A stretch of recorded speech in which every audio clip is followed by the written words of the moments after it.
Hi, so I'd like to start by wishing one of our members, Greg, a happy birthday. And thank you for being on here, Greg, and I pray blessings over you this year. We're going to read Revelation. So I started by reading Revelation, as I've done before many times, chapter 1, verses 1 to 3. And I'm going to read it to you, and then I'm going to expound on it. But we'll just read it through after this. And it says, the revelation of Jesus Christ, which God gave him to show to his bondservants the things which must soon take place.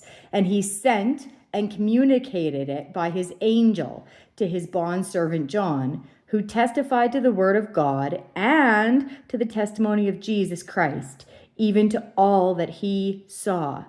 Blessed is he who reads and those who hear the words of the prophecy and heed the things which are written in it. Now there's a semicolon here, which I'll get into after why I'm mentioning. Semicolon, for the time is near. So what it sounds like is he's saying, blessed is he who reads and those who hear the words of the prophecy and heed the things which are written in it, for the time is near. So it sounds like he's saying the prophecy is because the time is near. And later in this whole book, at the end of the book, if you ignore the fact that it's symbolic and everything, I'm not saying this is symbolic, but still it's a symbolic book. So if you ignore that, at the end of the book, Jesus comes back.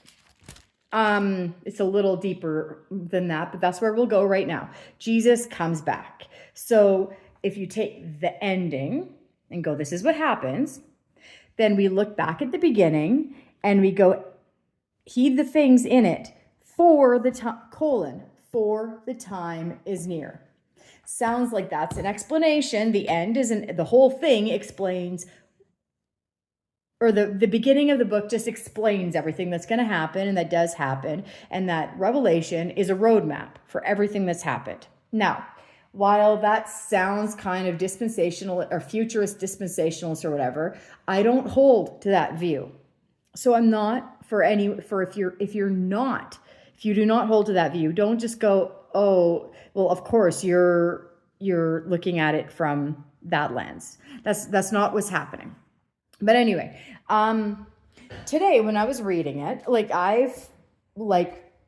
probably every Western person in the whole world has read that verse and thought, okay, this whole book is just a roadmap. Whether you're a preterist or anything, thinks that this is all over, or whether you're pretty much just everything besides a preterist, and you think this is a roadmap to the end. Well, I want to give you that thought, some other verses maybe that'll give you a better thought on that whole view, and go over some of the Greek words. And then I want to give you a completely different thought. Not saying it's right, not saying that I need to be looking for something different, but I read that, I looked at it at the Greek, and I went, it doesn't sound exactly like we've been saying for however long, that it might not be. So I'll start with the fact that a semicolon, what a semicolon is. And I like grammar, so that's probably why this stood out to me. A semicolon, this is hard, I should just carry this around with me. A semicolon is kind of like saying everything before the semicolon is now, what comes after the semicolon just says, because of that, then because of this, then that. It was written because of this, because the time is near. So everything was written, John wrote it all to signify and everything, because the time is near. It's like, okay, the first part was the reason for the second part. That is not difficult. It is a little more difficult though when you go back to the original, and pretty much every translation I think is putting a semicolon. And translations for the most part are correct. They're like super well studied and everything. They're mostly for the most part correct, but they're not always correct.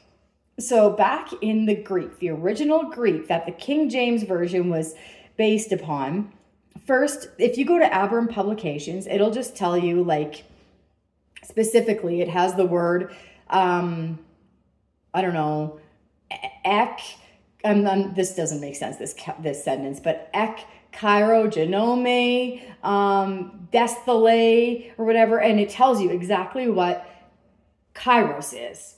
And I'm gonna expand on that in a minute. So I'm gonna look at kairos. Kairos, it tells you the word kairos is time.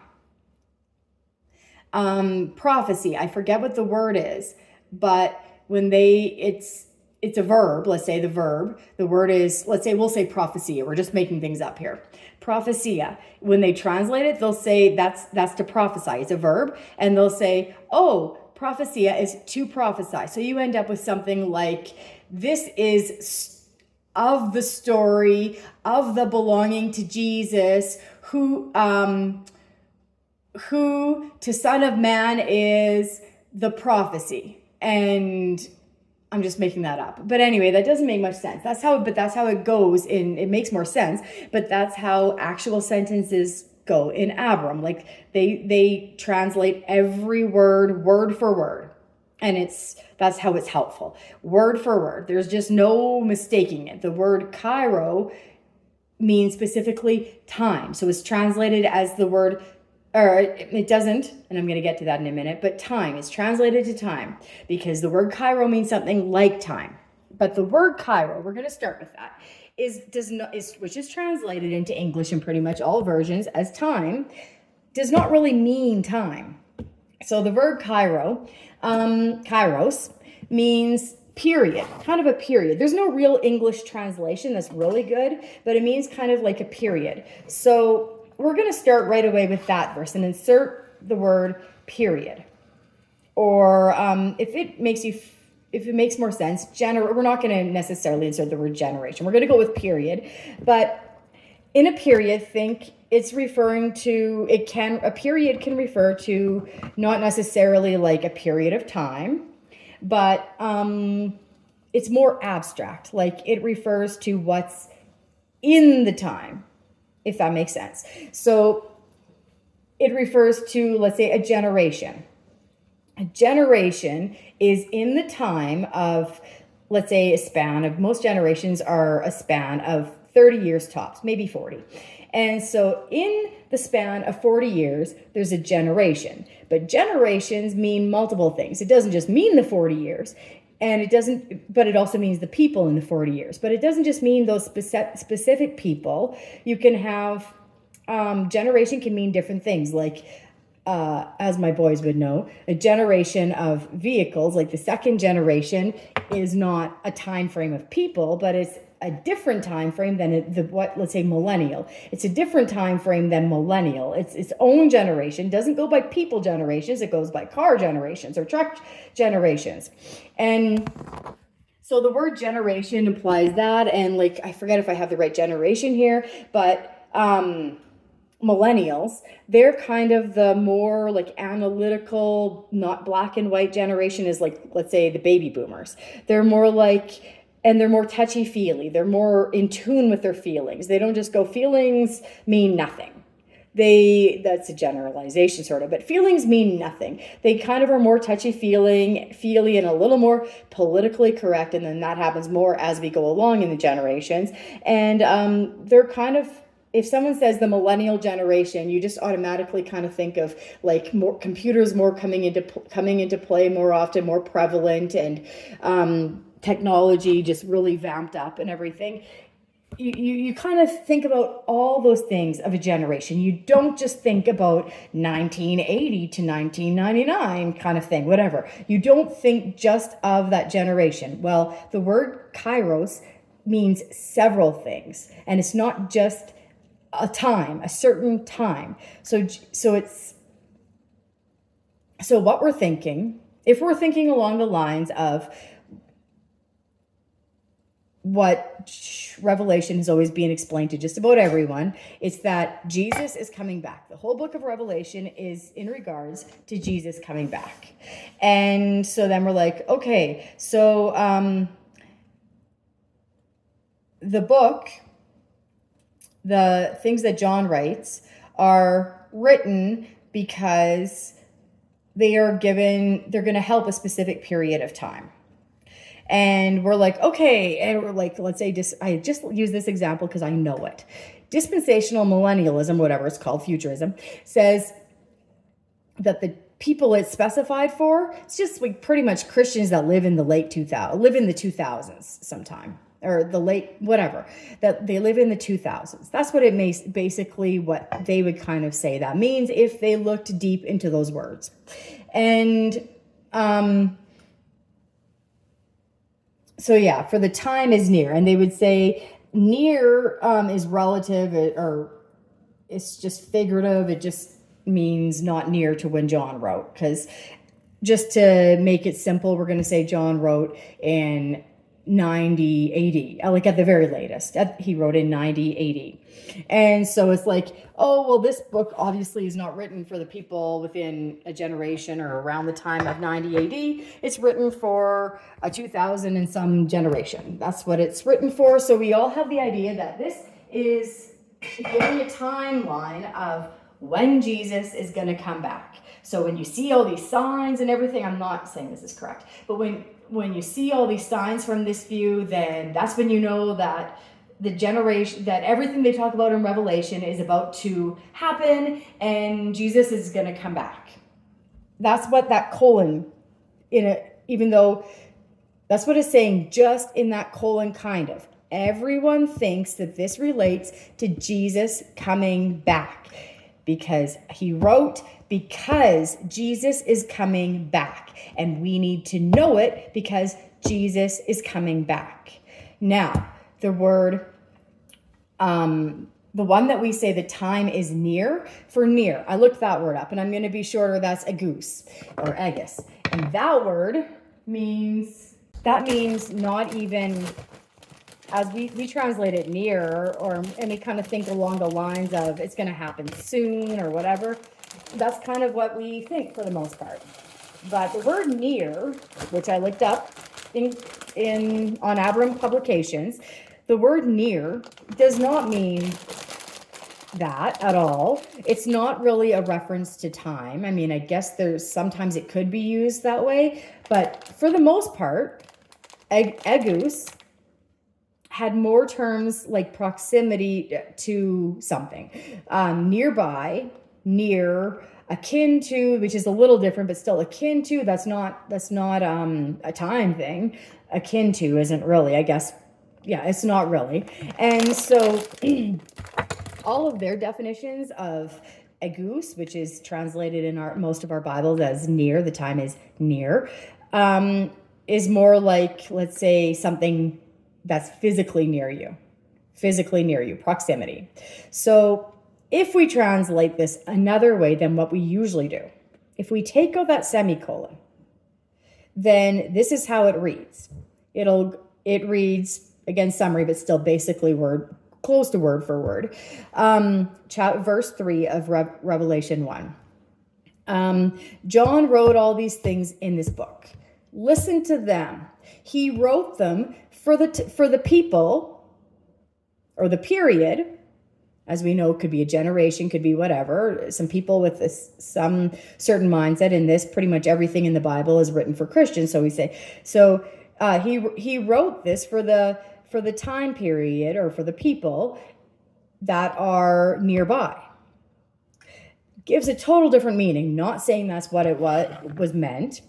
And I know that seems like a great big grasp. So we're taking out the semicolon that most of the editors put there, but then again, the original Greek didn't put it there. They may have meant for it to be there, like they didn't have semicolons, but the same idea as a semicolon, what that gives us, or they could just not have. The editors could have just added it, which was my line of thinking that carried me to this whole thing. When we go to the book of Revelation,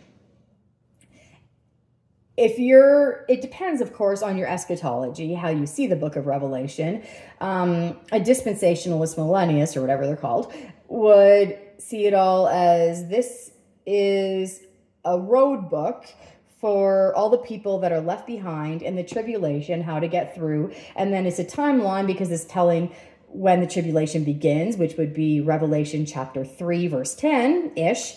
And when it begins, and then in chapter 22, I think, or maybe, 22, they'll say that's when the end of that tribulation is. That's all a tribulation.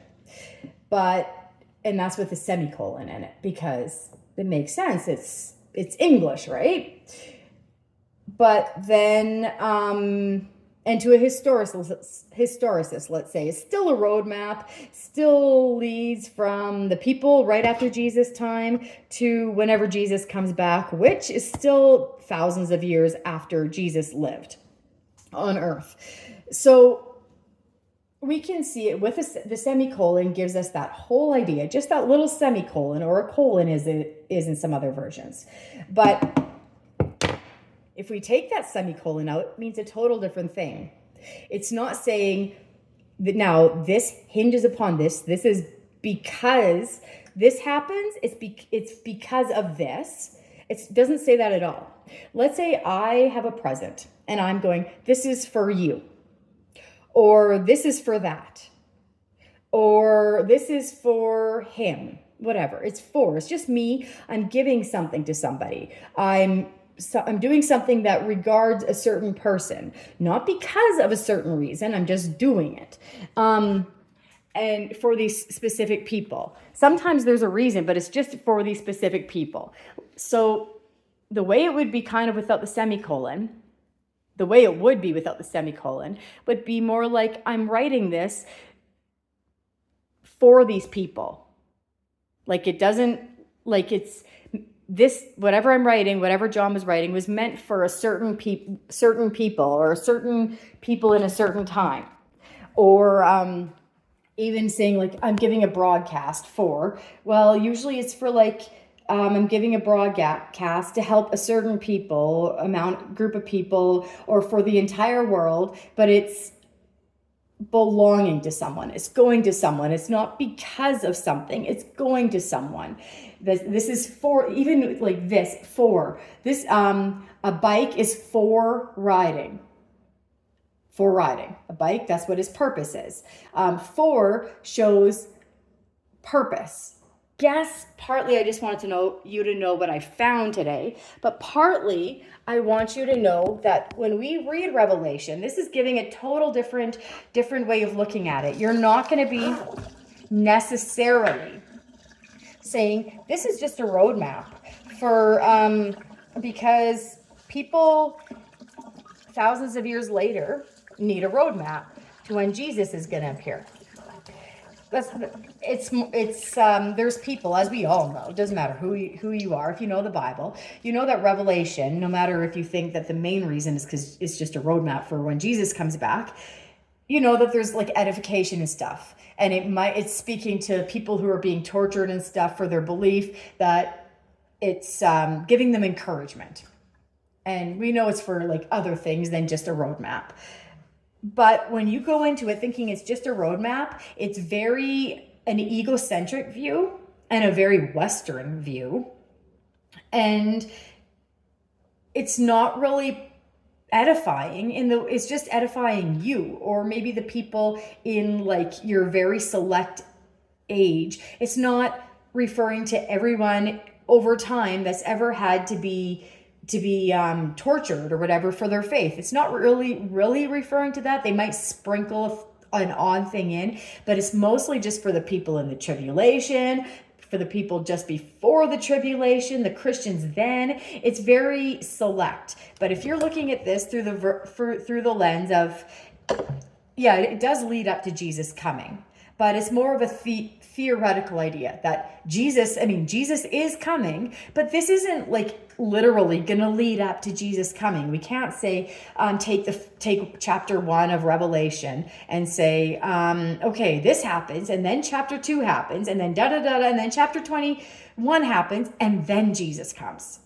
that it's more that if you take that colon out and if you actually look at the word, insert the Greek words, that it might mean something completely different than what you originally thought. So when we go through Revelation, keep in mind that everything I just said might be wrong. I'm not like stuck on what I just read, but I was sure interested by it and a little stunned because I never heard it before. And that, I mean, that could be a red flag right there. No one else has said it to me. But also, I didn't just stop at those first 3 verses. Whenever I saw something different, go, well, it must just be stupid and nothing important. It kind of sounded important. And then when I looked more, it was more important than I've ever thought before. So please enter Revelation, enter any book of the Bible, but especially eschatology, I think, without preconceived notions. Wow, I say that all the time. But also, your preconceived notions can be really detrimental to you, really not doing you a favor. So if 3 verses can give this much context, do you think that maybe you could have the whole book wrong just because you got the 3 verses wrong? Or, yeah, okay, we'll just stop there. Bye.